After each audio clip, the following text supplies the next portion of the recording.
Good morning. Thank you for joining me. Welcome back. I will be posting on YouTube, but certain sensitive issues will only be available on my Rumble channel. Certain things, YouTube just won't let them go up. It just won't let them go up. I went over to X briefly this week. Spent a week on X. Censorship there also. I may have to start my own channel. Anyway, I'm hoping this one will go up on YouTube. If not, you'll find it on the Rumble. Carly Tree TV on Rumble. Carly Tree TV on YouTube. Carly Tree TV on X. Hopefully I'll find a platform that doesn't censor the truth. So I'm going to do these in short bite-sized pieces, précis to my upcoming autobiography. Carl the White Gorilla, A Survivor's Tale of Hope. Available in all good bookshops when I finish it. Probably not till the summer. But here's a short vignette, just an example of a life in the day of Carly Tree. Many of you may know that my place has served over the years, the last 15 years, as a refuge for the destitute, the homeless, the broken. And there have been many through these doors. They won't tell you who they are. They don't need to. I do hope one or two of them might stand up at my funeral and explain how I helped them. So one of these chaps was sitting here with me on the deck. It was a glorious summer's day. The deck outside is where I tend to live in the summer months, often sleeping out there by the fire. I'm really an indoors kind of guy. We were getting rather leathered, because I don't judge. When people come here with addiction issues, they don't come here to get told off. They can go to the NHS for that. They come here to work through their issues by talking therapy, whilst continuing whatever their addiction is. We all have addictions. You may not have overt addictions. You may be a shopping addict, which is not very problematic. You may be a sex addict and keep that well hidden. The alcoholics are really quite overt, and everyone points their finger at them and says, "Oh, look at that homeless, addled." I don't do that. I don't judge. Only my Father in heaven can judge. So we were sat getting quietly leathered. It was a lovely sunny day. I think we were drinking Steratoire, which I don't like because it's got 5 ingredients and beer should only have 4. The extra ingredient being high glucose fructose syrup, which is why people go wappy and why Stella has got the reputation it has as wife beater. Because high fructose corn syrup, which they add in fizzy drinks, there's some food products also, your body doesn't recognise it because it's man-made, it's humans haven't evolved with it. So your body doesn't recognise it and doesn't know really what to do with it. And critically, it doesn't give you the signals telling you that you're full. That's why they add it to fast foods. So you eat more, drink more. That's why Stella add it to their brew. Wife beater. I think that particular day, the guy that who I had here staying with me at the time was a Stella addict. He even named his daughter after it. But not his fault. He was addicted to high fructose corn syrup, not alcohol. Alcoholism is a very unhelpful term, and I hope that in my lifetime it will be recognised for what it is: type 3 or 4 diabetes and wheat and barley intolerance. Because wheat and barley isn't wheat and barley anymore. And again, human beings haven't evolved to deal with this genetically altered crap. And in the adjacent field, it's a field owned by Dyson Farming, Sir James Dyson. I'm sure he's unaware of this. I only met him briefly, a couple of times. Everything's under management. The man doesn't live here. He's got 20,000 acres in Lincolnshire. They're generally a good farming operation. I do admire the way they do things. They do things correctly. They manage their hedgerows well. They've instituted good headlands. I'm sure it's all grant funded, so it's a business, you know. It makes sense. And if someone's putting in environmental protection measures, I'm for it, regardless of the largesse that causes it to happen, and the massive fucking grants. Oh, don't swear. And the massive grants that they draw down in the farming stewardship scheme. This crop sprayer rumbles up. We heard it. We're chatting. Sat outside enjoying this lovely day, sunshine, getting merrily pissed. Sunday afternoon. About 8-9 pints in. Cans, 500ml. A pint's 568. They may have been pint cans. Who knows? It's all lost to the mists of time. He sprayed us. It was too windy for spraying. He shouldn't have been crop spraying. We got covered, both of us, on my deck, a full 40 or 50 metres away from the edge of his field. Now, I'm licensed to apply pesticides. I did the course many years ago, as we used in forestry. So I know the laws regarding the application of pesticides. I have my PA1, PA6, PA2. As they were called in those days, they may have changed. So I marched over, indignant that I'd just been sprayed with poisonous chemicals. By their very nature, they're poisonous chemicals. They're designed to poison things. They just poisoned me. And first of all, I wanted to know what the fuck I'd been doused with, and we were drenched. It wasn't just a light application. Killed some trees on my property. I've left them standing for all to see. They're there to this day. I marched over, got the driver's attention. He turned off his rig, and I withdrew the key from the ignition to prevent him committing further crimes. This is legal. Although I took control of his £250,000 crop sprayer, I did it to prevent further crimes, which is legal. It's legal to commit a crime to prevent a crime in this country. You can't change the law, no matter how they try. It's the law. Just like they can't cancel council elections at a whim because they're scared that the truth might come out about their corruption. I'm glad to hear that the May elections are back on. We'll see what happens there, shall we? So once I'd removed the key, I asked the driver for the label of the pesticides that he'd just doused me with.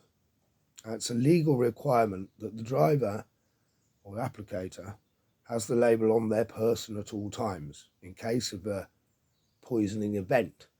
So it's available for the medical services. You have to know what you're dealing with in a poisoning event. That's why the labels on pesticide 25 litre tubs, commercial pesticide tubs, around 25 litres, and the label is designed to be removed. One half of the label peels off to go into the driver's pocket, or the applicator's pocket, so it can be displayed on demand by any member of the public. That's a legal requirement. So I asked him for the pesticide label. He didn't have it. So now he's broken the law twice. He sprayed without his bounds. That's a breach of the law. And he didn't have the pesticide label on him. Second breach of the law. By this point, I'm indignant because he couldn't even tell me what he'd sprayed me with. So I asked him for his PA1, his pesticide application license. He didn't have it. It's also a legal requirement that he has his pesticide application licence on his person so that it can be inspected by any member of the public who requests it. This is a requirement in law.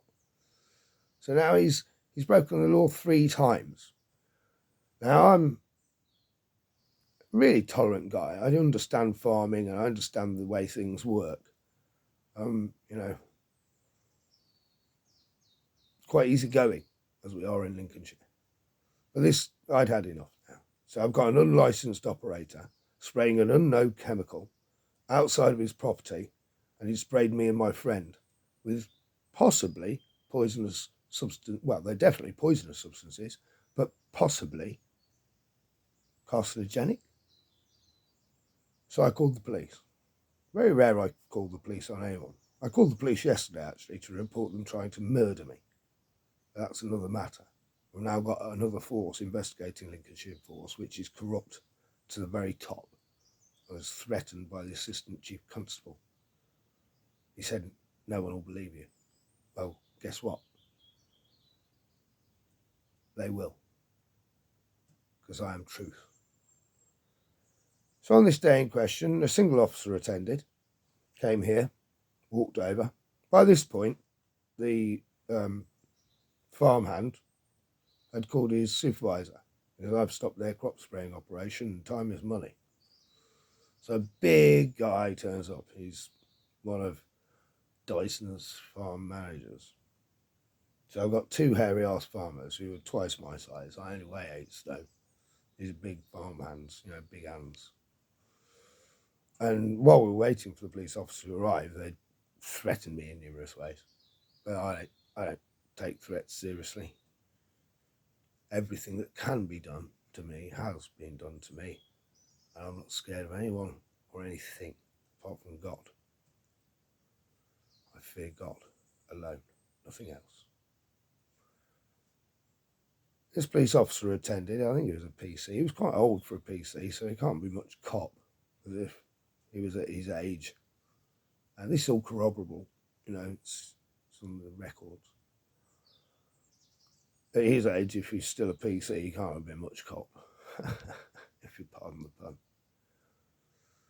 He turned up and I explained the situation. I said, this man has sprayed outside his bounds. He doesn't have the pesticide label on his person, and he doesn't have his pesticide applicator's license. He's broken the law 3 times. I would like him arrested and charged. The cop said, well, I don't know about that. You need to give these men their key back so that they continue their work. To which I replied, I cannot give them their key back because they're committing crimes. I'm preventing a crime by leaving the key where it is, not in their possession. And he said, well, I don't know about that. I said, well, you're very lucky because I do. I'm a licensed pesticide operative and I know the law. He's broken it and I would like him arrested and charged. And he said, I can't do that. You've got to give them the key back. I said, well, what fucking use are you then? That's exactly my words. What fucking use are you then? And he arrested me on the spot. Section 4, public order offence. Which means that somebody within hearing of my voice felt alarmed. Well, bear in mind, there was my mate, he's used to my swearing, and 2 hairy-ass farmhands, who are presumably used to the word fucking, and a police officer himself, and it's against the law for a police officer to take offence. Did you know that? But I was compliant. I held out my hands, he handcuffed me, took me to the station, the Ryvita building. It was before they moved into South Park. They threw me in the cells. Now, before I got to my cell, upon arrival at the Ryvita building, people in Lincoln will know this police station. It's up for sale at the moment. It's been abandoned since they left it. And now they've got a completely useless, very expensive building that all of the police hate that doesn't even have a canteen. It's permanently cold because of its stupid heating system, air source heat pump, freezing cold cells. I mean, the cells in the Ryvita building were underground. They were cold enough. These ones are freezing. I've just spent a night there this week and they didn't give me any clothes. They took all my clothes, gave me their 2 grey sweats and wouldn't even give me my socks. I asked for them specifically. I said, Mr. Taylor, you can't have socks because of your behaviour. What? I'm an errant sock wearer. I'm likely to strangle someone with my socks. I'm very non-violent. My words hurt people. But it's only truth. If you can't handle the truth, then fuck you and the horse you rode in on. Upon my arrival at the Ryvita building, there was a filming in progress. They were doing, for Channel 5, a documentary covering a week in the life of a desk custody sergeant. I arrived, and my arrest is documented. Many people have seen it. They wanted the key, you see. Now, I'm not stupid.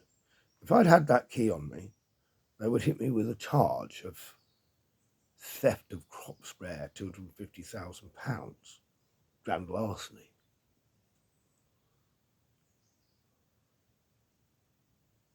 So they started asking about the key. Now, remember, I'm 10 pints in or something, very pissed, but I was just sat in my garden. You know, that's all that happened.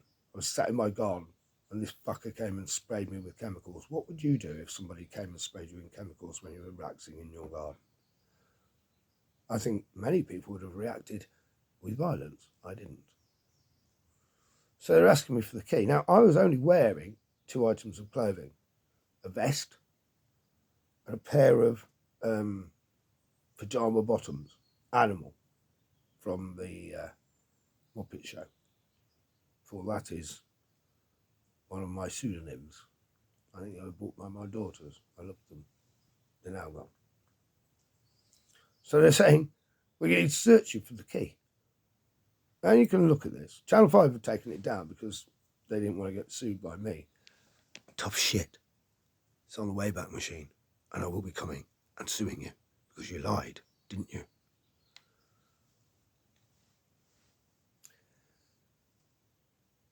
My daughter didn't speak to me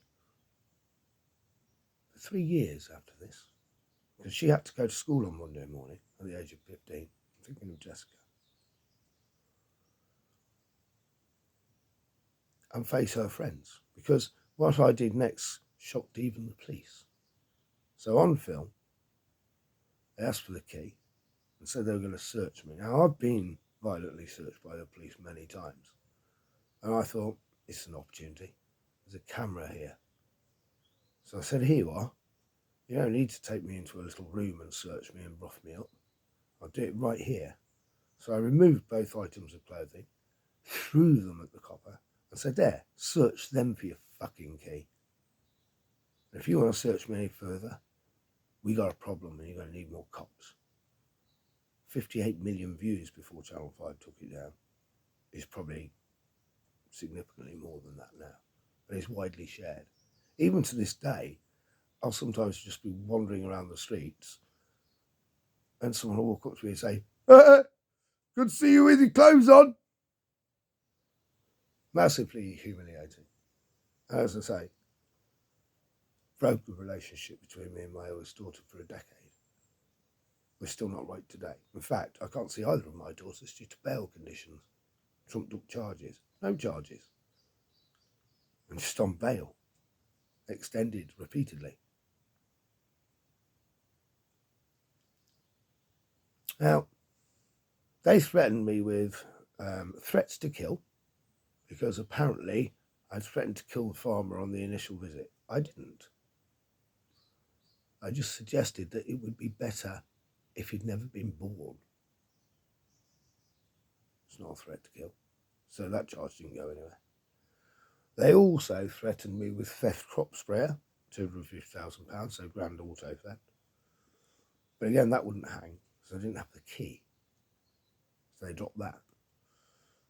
But because of the threats, I actually pled guilty to the Section 4 public order offence, which is where I said, well, you're no fucking use, or what fucking use are you?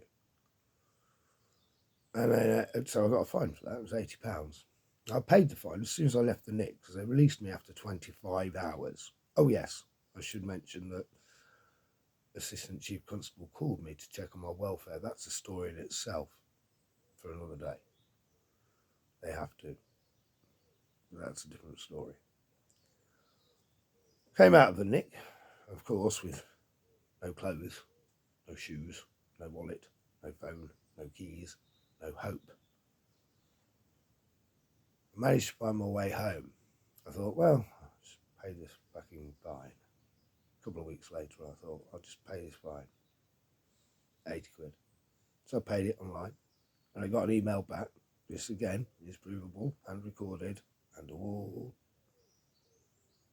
safe. I got an email response saying, thank you very much for paying your fine. Gobbledy, gobbledy, gobbledy. The British state loves to fine fuckers, doesn't it? For no fucking reason. I thought, oh, well, at least I'll put that behind me. Still worried that I might have cancer coming, which actually did turn up. I end up with the esophageal cancer, and I directly attribute it to that contamination event.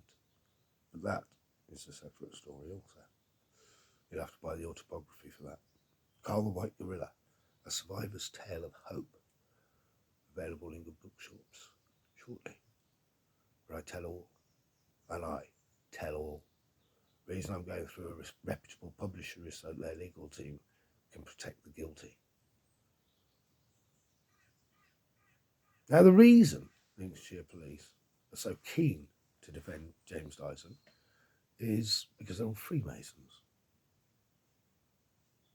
Also, he allows them to do their pursuit training on his lovely new road, Cyclone Way, he called it, here in Nocton. Vainglorious bastard.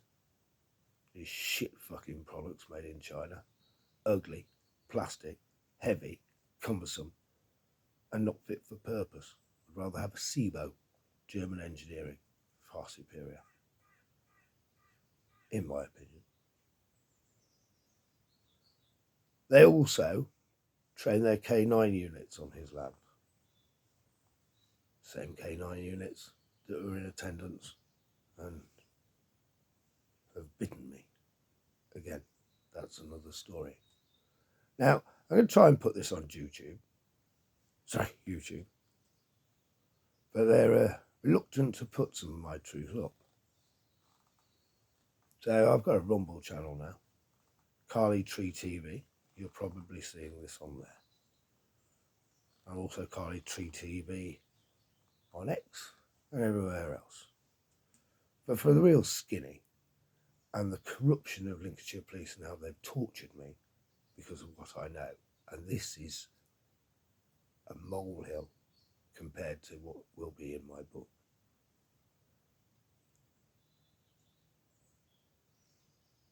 They've stolen my dog this week. They shot my dogs prior to this. Again, it'll all be in the autobiography and eventually the biopic of my life, which has been extraordinary in many ways, extraordinarily bad. But one grows through hardship, and it's important to forget the event and remember what you learned. Forget the trauma, remember the lesson, which is the primary theme of Carl the White Gorilla, A Survivor's Tale of Hope, which I hope you'll all enjoy. It's part cookery book, part environmentalism, a history of activism, and a journey of survival, of trauma, and addiction, and loss, and grief, and pain, and victimisation. I didn't deserve what's happened to me. And when you know the truth, I'm sure that you'll all agree. Thank you for watching. Please like, share and subscribe. I'm in perfect mental health. I've never been happier in my life. So if I end up dead, it ain't suicide, is it? I can't commit suicide. My life belongs to God.